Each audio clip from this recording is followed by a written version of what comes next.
Assalamualaikum warahmatullahi wabarakatuh. Perkenalkan, saya Yeni Nadila Hartining Tias, kelas 3G AKM Politeknik Negeri Malang, yang pada kesempatan kali ini akan membahas mengenai mata kuliah praktikum pengauditan, yang fokus pembahasannya yaitu pada audit aset tetap kendaraan PT Wahana Eka Setia tahun 2022.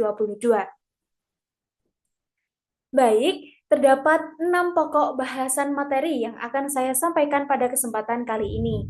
Yang pertama yaitu mengenai pengertian aset tetap. Aset tetap adalah aset berwujud yang dimiliki dan digunakan untuk operasional perusahaan, kemudian memberikan manfaat ekonomi lebih dari satu periode akuntansi dan tidak untuk dijual kembali dalam kegiatan normal perusahaan.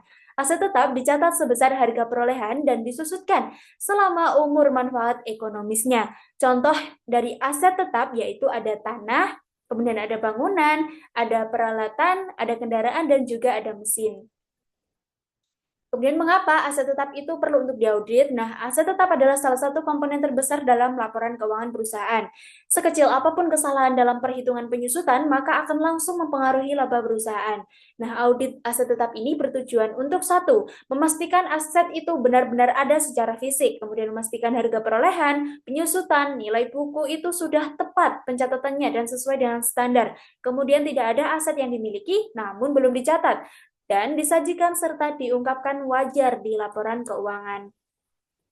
Kemudian yang akan saya bahas yaitu mengenai aset tetap kendaraan. Jadi perlu kita ketahui juga bahwasannya aset kendaraan adalah aset berwujud yang dimiliki dan digunakan untuk kegiatan operasional perusahaan, memiliki umur manfaat lebih dari satu periode akuntansi, serta tidak untuk dijual kembali. Tujuan untuk diauditnya yang pertama yaitu memastikan kendaraan ada secara fisik dan merupakan milik perusahaan. Kemudian yang kedua, kendaraan tercatat milik perusahaan, bukan milik pribadi. Dan yang ketiga, semua kendaraan dicatat di laporan keuangan, kemudian memastikan nilai perolehan, penyusutan, dan nilai buku tepat sesuai dengan standar akuntansi keuangan dan disajikan di pos aset tetap dengan keterangan kendaraan serta diungkapkan secara benar. Nah, berikut merupakan dokumen yang dibutuhkan, terdiri dari invoice atau faktur pembelian, BPKB dan STNK, ada berita acara, dan lain sebagainya, hingga ke catatan akuntansi terkait akun harga perolehan kendaraan dan akumulasi penyusutan kendaraannya. Nah, berikut merupakan ilustrasi kasus dari PT Wahana Eka Setia yang mana didapatkan informasi khusus yaitu transaksi aset tetap berpengaruh terhadap beban penyusutan dan akumulasi penyusutan. Aset tetap PT Wahana Eka Setia sebagian telah dimiliki sejak perusahaan berdiri dan saldo akhir tahun 2021 telah diaudit oleh KAP Dr. Andes M. Audi Prasetya dan rekan. Pada tahun 2022, audit difokuskan pada pendekatan mutasi, yaitu memeriksa penambahan dan penghentian aset tetap, serta beban dan akumulasi penyusutan selama periode tersebut. Aset tetap perusahaan tidak diasuransikan dan tanah serta bangunan masih terikat hipotek pada Bank BNI cabang Kayu Tangan. Untuk temuan auditnya yaitu auditor menerima daftar aset tetap tanggal 1 Februari 2023. Dari pemeriksaan ditemukan beberapa aset tetap yang nilai bukunya ternyata sudah habis karena umur ekonomisnya berakhir pada tahun 2022.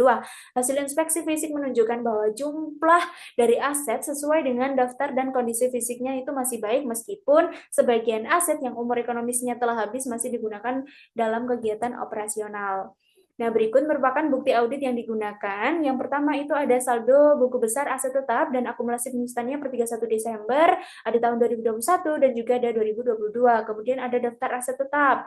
Kemudian ada ketentuan taksiran umur untuk menghitung akumulasi penyusutannya. Kemudian juga ada daftar penyusutan dan akumulasi penyusutan aset tetap per 31 Desember 2022. Nah, berikut merupakan prosedur pengujian substantif yang telah dilakukan. Ada vouching, yaitu mencocokkan saldo kendaraan dengan dokumen kepemilikan, ada pemeriksaan fisik, bahkan ada rekalkulasi menghitung ulang penyusutan, kemudian analitis, ada cut off, dan juga ada subsequent events. Nah, kemudian terdiri dari 3 pengujian, yaitu ada pengujian hak dan kewajiban, ada pengujian kelengkapan, dan juga ada pengujian penyajian dan pengungkapan. Untuk yang selanjutnya, yaitu akan saya jelaskan mengenai pengisian kertas kerja audit. Nah, di samping itu merupakan top schedule atau kertas kerja utama Cara pengisiannya yang pertama adalah kita harus menuliskan judul kertas kerjanya, yaitu aset tetap dan akumulasi penyusutan. Kemudian indeksnya itu sesuai dengan pedoman yang dimana saya menuliskannya adalah huruf E.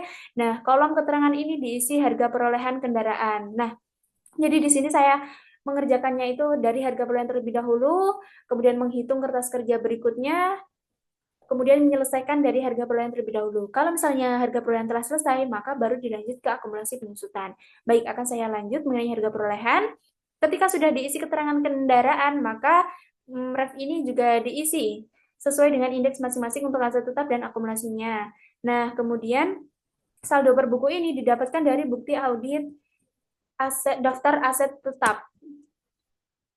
Nah, di sini terdapat total kendaraan pemasaran sebesar 233 juta ditambahkan dengan total kendaraan kantor sebesar 181 juta sehingga menghasilkan 414 juta. Kemudian untuk net adjustment dan juga saldo per auditnya ini nanti diisinya. Jadi untuk pertama kita kosongin terlebih dahulu dan saldo tahun lalu ini juga didapatkan dari bukti audit. Nah, di sini daftar aset tetap di sini yang di mana 233 dan 181 tadi kan totalnya 414. Nah, itu harus dikurangi dengan total 60 juta. Mengapa? Karena Kijang SLX ini dia belinya atau harga perolehannya itu Juli tahun 2022 sehingga masanya jadi bukan termasuk saldo tahun lalu. Seperti itu, sehingga harus dikurangi dengan 60 juta, sehingga menghasilkan 354 juta yang dituliskan di saldo tahun lalu. Nah, ketika ini sudah terisi, maka yang selanjutnya adalah menghitung atau mengaudit harga perolehannya. Nah, masih sama, menuliskan indeksnya yaitu E3, kemudian menuliskan judul, tanggal, bulan, dan tahunnya. Nah, kemudian ini memasukkan saldo awalnya yaitu 354 juta tadi, kemudian perolehan tahun 2022-nya juga dimasukkan. Untuk penghentian kendaraan, nah ternyata terjadi penghentian kendaraan ini, yang dimana terjadi pada truk Dina. Kita lihat di daftar aset.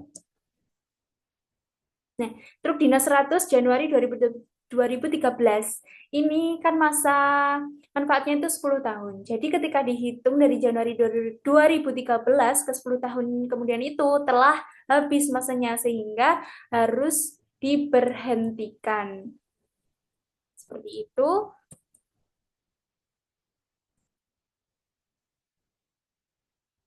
Baik, saya lanjut.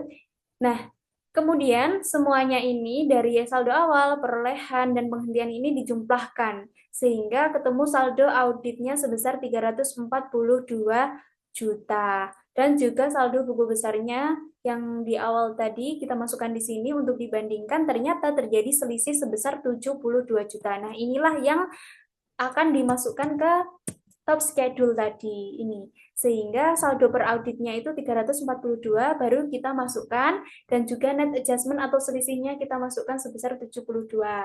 Nah, tidak cukup dari situ, kita juga harus memberikan atau membuat jurnal penyesuaian atau koreksi, yaitu jurnalnya akumulasi penyusutan kendaraan pada kendaraan. Nah, disinilah untuk mencatat penghentian kendaraan tadi. Seperti itu. Kemudian ketika sudah selesai, maka dilanjutkan untuk menghitung atau mengerjakan akumulasi penyusutannya. Masih sama, kita memasukkan keterangan kendaraan, kemudian mengisi saldo per bukunya yang didapatkan dari daftar penyusutan ini.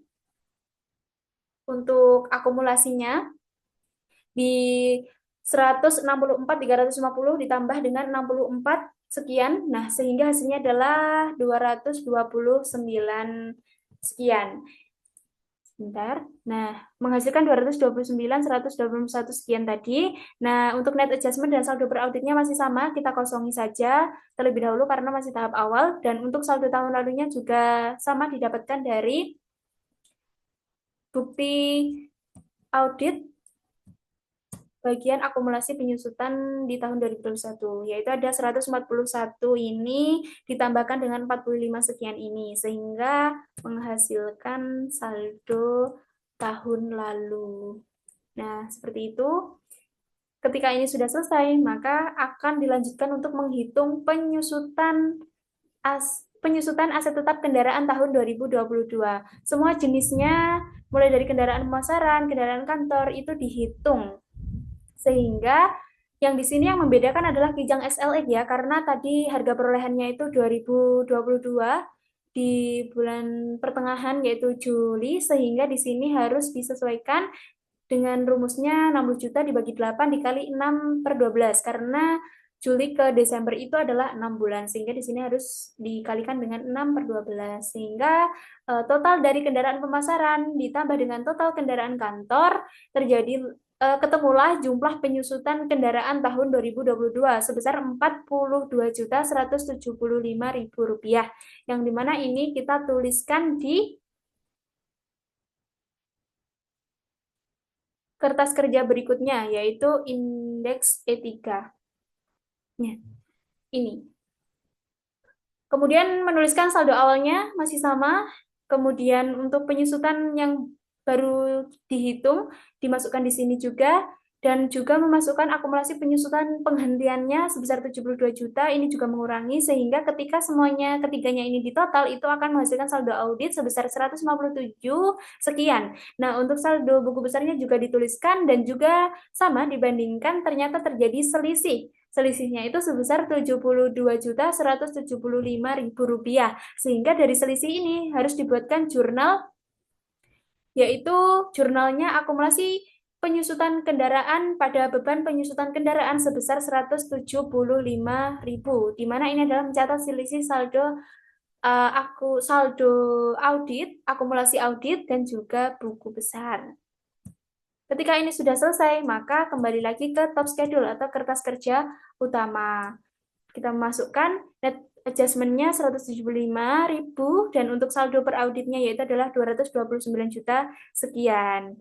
Sehingga ketika ini sudah selesai, maka wajib memberikan tick mark pada setiap kertas kerja karena untuk menunjukkan prosedur yang telah kita lakukan dan juga ada paraf serta tanggal. Nah, ini wajib diisi. Kemudian saya akan jelaskan yang selanjutnya. Nah, ini merupakan ringkasan usulan jurnal penyesuaian dari jurnal penyesuaian yang telah kita buat tadi. Ini dimasukkan di bagian ringkasan ulasan jurnal penyesuaian 31 Desember 2022, yaitu ada akumulasi penyusutan pada beban penyusutan sebesar 175.000 untuk mencatat penyesuaian jumlah akumulasi penyusutan kendaraan. Kemudian ada akumulasi penyusutan pada kendaraan untuk mencatat penghapusan kendaraan sebesar 72 juta, seperti yang kita lakukan di awal tadi. Nah, kemudian yang selanjutnya dari top schedule yang sudah dijumlah itu dimasukkan ke dalam kertas kerja neraca ini, yang dimana ada aktifat tetap, harga perolehannya adalah 904.200.000 rupiah, dan ada net adjustment-nya, kemudian ada saldo ini. Nah, ini itu didapatkan dari top schedule tadi. Mari kita buktikan. Nah, ini dari total harga perolehan 904.200, kemudian net adjustment-nya 72 sekian, untuk per saldo auditnya itu sekian, tahun lalunya juga sekian. Nah, itu tinggal dipindahkan ke kertas kerja neraca tadi. Nah, untuk yang akumulasi juga sama, itu didapatkan dari jumlah ini, sehingga tidak hanya kendaraan saja, tapi sudah diakumulasikan dari perhitungan tanah, bangunan, termasuk juga di dalamnya adalah kendaraan, seperti itu.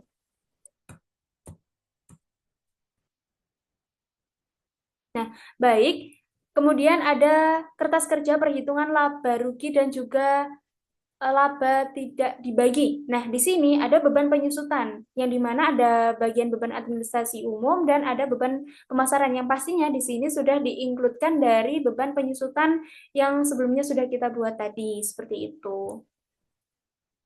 Nah, dari penjelasan saya, Dapat disimpulkan bahwa audit aset tetap kendaraan PT Wahana Eka Setia dilakukan untuk memastikan bahwa pencatatan harga perolehan, akumulasi penyusutan, dan beban penyusutan telah akurat, lengkap, dan wajar. Prosedur audit menunjukkan bahwa seluruh kendaraan ada secara fisik dan masih layak untuk digunakan, meskipun beberapa di antaranya nilai bukunya itu telah habis. Melalui pendekatan mutasi dan pemeriksaan substantif, auditor menemukan perbedaan saldo akibat transaksi penghentian yang belum dicatat sepenuhnya, sehingga perlu dibuatkan jurnal penyesuaian. Dengan penyesuaian tersebut, saldo akun kendaraan telah sesuai dengan kondisi yang sebenarnya dan penyajian laporan keuangan perusahaan menjadi lebih andal dan sesuai dengan standar akuntansi. Baik, cukup sekian penjelasan dan juga pemaparan dari saya. Ada kurang lebihnya, mohon maaf. Saya akhiri. Wassalamualaikum warahmatullahi wabarakatuh.